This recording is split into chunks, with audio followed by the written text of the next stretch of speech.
Halo teman-teman semua, perkenalkan, nama saya Wira Helvika Saragi, jurusan Fakultas Hukum Universitas Negeri Jambi. Di sini saya akan berbagi sedikit informasi mengenai perlindungan hukum terhadap kekayaan intelektual. Tapi, sebelumnya izinkan saya untuk menjelaskan sedikit mengenai apa itu haki atau hak atas kekayaan intelektual. Haki adalah hak eksklusif yang diberikan dari suatu hukum atau peraturan kepada seseorang atau sekelompok orang atas karya ciptanya, atau pada intinya, haki itu adalah hak untuk menikmati secara ekonomis hasil dari kreativitas intelektual, dan objek yang diatur dalam haki ini adalah karya-karya lahir karena kemampuan intelektual manusia. Nah, teman-teman, kita sudah mendengar penjelasan mengenai haki. Lalu bagaimana keberlangsungan karya itu atau karya dari orang lain tersebut jika tidak dilindungi? Tentunya bisa dipastikan bahwa akan adanya pembajakan dari karya itu atau dari karya orang lain tersebut. Karena itulah penting bagi kita untuk mengetahui bagaimana perlindungan hukum terhadap kekayaan intelektual khususnya di negara kita ini. Diberlakukannya perjanjian TRIPS itu adalah sebuah perjanjian pada tanggal 1 Januari tahun 2000 memberikan perlindungan bagi produk intelektual dari upaya pelanggaran hak atas produk yang dihasilkan baik oleh individu maupun oleh suatu korporasi dalam bidang industri dan perdagangan.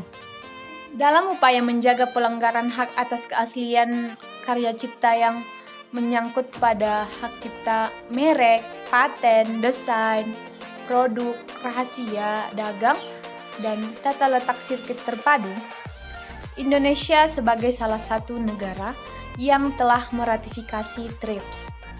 TRIPS sebenarnya telah memberikan landasan hukum bagi perlindungan haki melalui 3 undang-undang di bidang haki yang dikeluarkan pada tahun 1997, yaitu yang pertama Undang-Undang Nomor 12 tahun 1997 tentang perubahan atas Undang-Undang Nomor 6 tahun 1982 tentang hak cipta, sebagaimana telah diubah dengan Undang-Undang Nomor 7 tahun 1987. Yang kedua adalah Undang-Undang Nomor 13 tahun 1997 tentang perubahan atas Undang-Undang Nomor 6 1989 tentang paten. Yang ketiga adalah Undang-Undang Nomor 14 tahun 1997 tentang perubahan atas Undang-Undang Nomor 19 tahun 1992.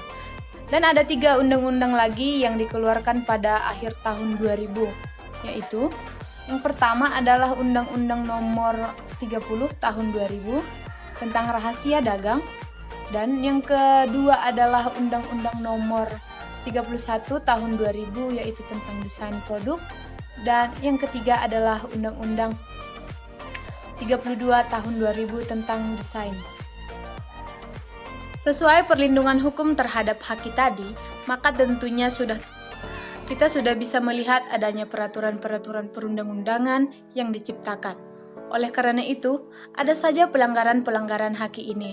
Nah, teman-teman, mari kita lihat contoh kasus dari pelanggaran haki, dan yang saya ambil pada video ini yaitu mengenai karya cipta. Kasus yang akan kita bahas di sini yaitu mengenai pelanggaran hak cipta oleh Moleskine Indonesia. Moleskine Indonesia ini dinyatakan telah melanggar hak cipta karena telah memakai sketsa tubuh Selamat Datang yang dijadikan logo Moleskine Indonesia tanpa seizin pemegang hak cipta, yaitu ahli waris dari Hengantung. Sedangkan Hengantung merupakan seniman mantan gubernur Jakarta itu pada tahun 1965.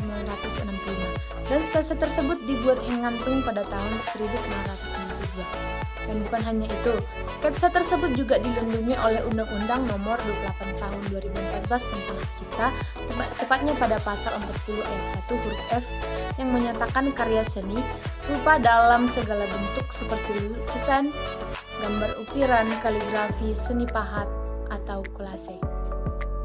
Sebagai buktinya, sketsa tersebut juga sudah mendapatkan sertifikat hak cipta nomor 46190 Oleh karena ini bisa memberatkan Mall Grand Indonesia dengan melakukan pelanggaran sesuai pada pasal 40 ayat 1 Undang-Undang Nomor 28 Tahun 2014 dan sesuai kasus ini maka sesuai keputusan Majelis Hakim yaitu pada tanggal 2 Desember 2020 menyatakan bahwa Mall Grand Indonesia harus mengganti kerugian sebesar 1 miliar rupiah atas pelanggaran tersebut.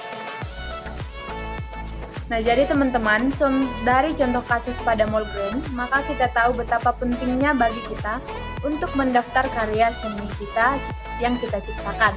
Karena jika tidak didaftarkan, jika ada yang ingin memakai ciptaan kita tanpa izin dari kita, maka akan sulit membuktikan jika itu milik kita kalau kita tidak mendaftarkan. Karena ciptaan kita tersebut tidak dilindungi oleh hukum. Oleh karena itu, lebih baik bagi kita untuk mendaftar hak cipta tersebut. Baiklah teman-teman, sampai di sini video yang akan saya sampaikan pada kesempatan ini. Semoga bermanfaat bagi teman-teman semua dan saya mohon maaf jika ada kesalahan dalam berbicara. Dan jangan lupa untuk tetap menjaga kesehatannya dan jangan lupa untuk melakukan 3M, memakai masker, menjaga jarak dan mencuci tangan. Sekian akhir kata saya ucapkan terima kasih.